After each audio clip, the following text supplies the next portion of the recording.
Sige, mga kaibigan, pag-uusapan natin ang prostate. Maraming maling impormasyon tungkol sa prostate. Una, may teorya na nagsasabing ang sobrang testosterone, lalo na ang pinakamakapangyarihang uri nito na DHT, ay nagdudulot ng paglaki ng prostate. Kung totoo yun, bakit nga ba gumagamit ang ilang doktor ng DHT bilang terapiya para paliitin ang prostate? Hindi totoo na ang sobrang testosterone ang nagdudulot ng paglaki ng prostate, dahil habang tumatanda ka, bumababa ang testosterone. Kaya bakit ka magkakaroon ng pinalaking prostate kapag tumatanda ka? Sa esensya, ito ay estrogen. Magkasamang gumagana ang testosterone at estrogen. Kapag pinababa mo ang testosterone, tumataas ang estrogen. Ang estrogen ay isang anabolic na hormone. Pinapalaki nito ang mga bagay. Sa isang babae, magdudulot ito ng fibroma, isang bukol. Sa katawan ng lalaki, papalakiin ito ang prostate. Kaya kung may pamamaga ka sa prostate, ito ay dahil sobra ang iyong estrogen. Ngayon, saan nanggagaling ang estrogen na ito? Una sa lahat, maaaring gawin ito ng iyong katawan o maaari itong makuha mula sa mga pagkain kinakain mo. Ang mga glandulang gumagawa ng estrogen sa katawan ng lalaki ay ang mga adrenal na glandula. Kaya ang iyong sariling taba ay maaari ring gumawa ng estrogen. Kaya kapag mas mataba ka, mas maraming estrogen ang maaari mong magkaroon. Kaya't kailangan nating bawasan ang estrogen. Okay, may ilang paraan para gawin ito.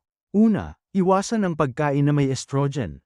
Kasama rito ang mga karne na walang hormone, lahat ng pagkaing GMO, mga soy, mais, at beet sugar na binago ang henetika na mabibili sa grocery at walang label. Napaka-estrogenic nila dahil puno sila ng pestisidyo na ginagaya ang estrogen. Kaya maliban kung kumakain ka ng organikong pagkain, kumakain ka ng maraming pagkaing GMO. Magpapataas ito ng antas ng estrogen. Ngayon, ang estrogen ay nagdudulot ng kanser. Nagdudulot ito ng kanser sa prostate, kanser sa cervix sa mga babae, kanser sa tissue ng suso, at kanser sa thyroid. Sa kabutihang palad, may mga pagkaing likas na nag-aalis ng mga bagay na nagiging sanhi ng kanser at ng estrogen mismo. At tinatawag silang mga pagkaing cruciferous. Kasama rito ang kale, broccoli, Brussels sprouts, repolyo, labanos, at arugula. Kailangan mong simulan ng kumain ng mga ito. Kung nahihirapan kang kumain yan, kumain ka na lang ng karaniwang gulay, at maaari mo itong pagandahin gamit ang isang konsentradong katas o suplemento ng cruciferous. Maaari mo rin itong gamitin. Ang isa pang magagawa mo ay uminom ng sea kelp sa umaga kasama ang isang suplementong cruciferous.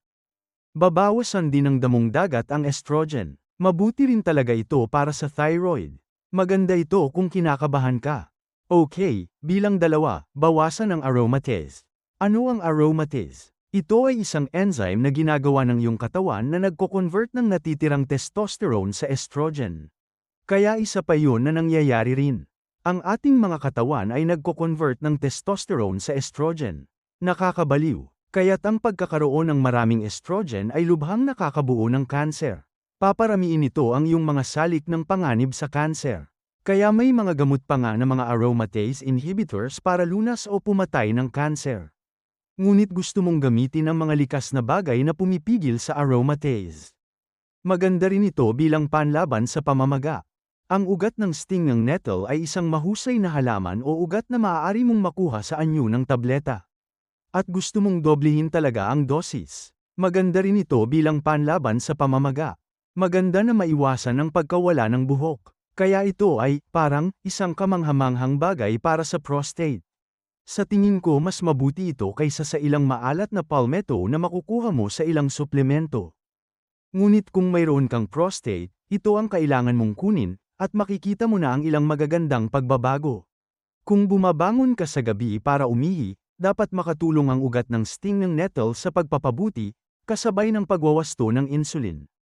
Isa sa mga side effect ng insulin ay labis na pag-ihi sa gabi. Kaya habang inaayos mo ang iyong asukal sa dugo, mas kaunti ka ring umiihi. Kaya maaaring magmula ito sa paglaki ng prostate, o maaari rin itong magmula sa mga problema sa asukal sa dugo. Kung nakatulong sa iyo ang nilalamang ito, paki-like ang video na ito.